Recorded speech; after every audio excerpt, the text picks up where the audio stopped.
Tervetuloa Kandi-akatemian virtuaalikurssille Oulun kaupungin sairaalaan. Mun nimi on Anu Hanni ja toimin teidän tuutorina tämän kurssin aikana. Mennään sisälle, ettei palelluta. Kandi-akatemia järjestää valmennuskursseja yhteen Suomen haasteellisimmista pääsykokeista lääketieteelliseen. Näillä kursseilla keskitytään juuri niihin oleellisimpiin asioihin, joita tulet tarvitsemaan pääsykokeessa.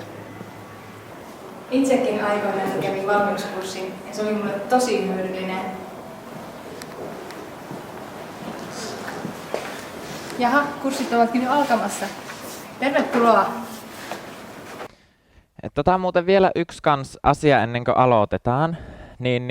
Kun mä oon puhunut teille hirveän paljon kaikista niistä taulukoista ja kaikista tämmöisistä näin, että kannattaa tehdä ja opiskelkaa niiden kautta, niin mä otin tänään mukaan mun omat viime kevään taulukot, mitä mä oon tehnyt. Mulla oli yksi vihko, johon mä tein näitä kaikkia erilaisia, tein kappaleista tämmöiset mindmap-tyyliset selostukset, jossa on keskellä aina se aihe, ja sitten siihen liittyen niitä perussanoja ja joitakin vaikeampia juttuja on selvittänyt itselle.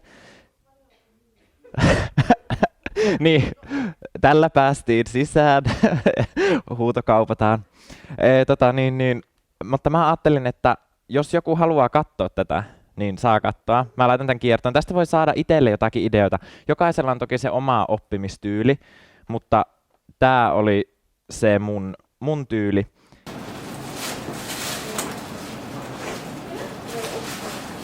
Pääsykokeisiin lukeminen kannattaa aloittaa ajoissa. Parhaan tuen opiskeluusi saat osallistumalla valmennuskurssille, jossa tärkeät asiat käydään huolellisesti läpi. Joo, niin se onkin. Ja siis näissähän on näissä puolustusmekanismeissa se, että ne toimii periaatteessa kaikki koko ajan rinnakkain. Eli vaikka se käynnistyy tuo meidän hankittu immuniteettikin, niin se ei tarkoita sitä, että se luonnollinen immuniteetti lakkaisi toimimasta. Edelleen ne jatkaa ne makrofagit sitä syömistä ja ne toimii epäspesifisti siellä. Mutta että aina se painotus vaihtuu, eli aluksi painotus on sillä luonnollisella immuniteetillä ja se siirtyy pikkuhiljaa sitten sille hankitulle. Jos sinulla ei ole mahdollisuutta osallistua lähiopetukseen, Kandi-akatemia tarjoaa myös tehokkaan virtuaalikurssin, jossa opiskelet melkein kuin olisit itse paikan päällä. Sitten lihaksissa nuo vipuvarret on usein lyhyitä, mutta sitten taas sillä kuormalla se on pitkä.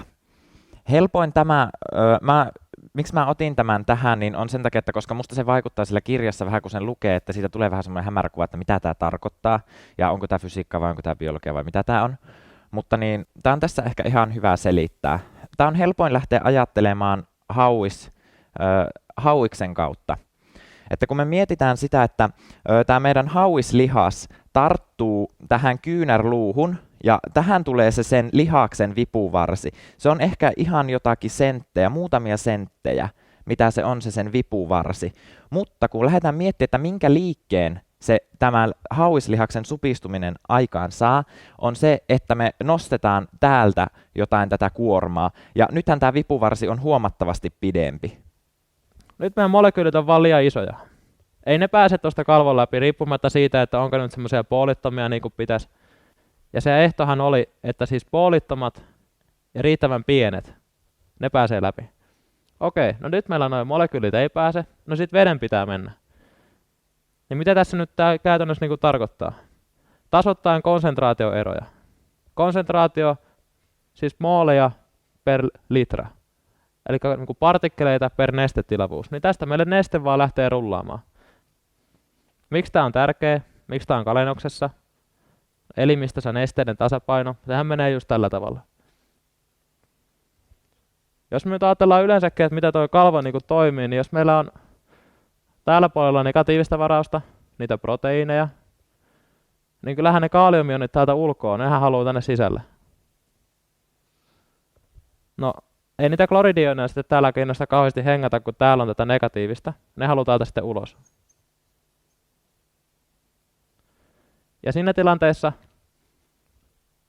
kun molemmilla puolilla kalvoa sähköinen kokonaisvaraus on 0, eli täällä näiden varausten summa pitää olla 0, ja täällä näiden varausten summa pitää olla 0. Ja silloin tämä meidän kaava saa tämmöisen muodon, että kaalium tarkoittaa siis tuo alaindeksi K, niin jos meidän kaaliumkonsentraatio sisäpuolella suhteessa siihen ulkopuoleen on saman verran kuin kloridioni tuolla ulkopuolella suhteessa sisäpuoleen. Ja huomatkaa nyt, että menee indeksit toisinpäin. Osoittajassa kaaliumilla on ylhäällä toi sisäpuoli, alhaalla ulkopuoli, ja kloridilla menee just toisinpäin. Se liittyy siihen, että toinen on positiivinen ja toinen negatiivinen.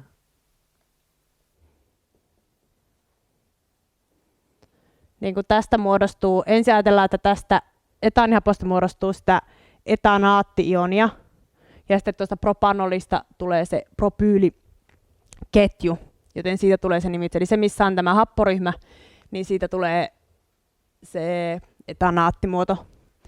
Tai sitten tätä voidaan sanoa etaanihapon propyyliesteriksi. Nostakaa käsi ylös, kun olette valmiita.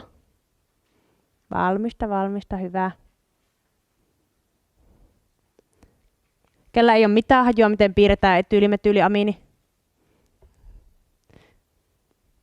Voidaan katsoa sen yhdessä läpi. Eli tässä on se amiini osa, eli se typpi. Siihen liittyy metyyliryhmä ja siihen liittyy etyyliryhmä. Sitten laitetaan ne aakkosjärjestyksen etyylimetyyliamiini. Lääkäri voi itse päättää kiinnostuksensa mukaan, mitä tekee. Erikoisaloja on kymmeniä, joista valita. Lääkärin työ on haastavaa, mutta samaan aikaan monipuolista ja innostavaa. Unelmistaan kannattaa pitää kiinni.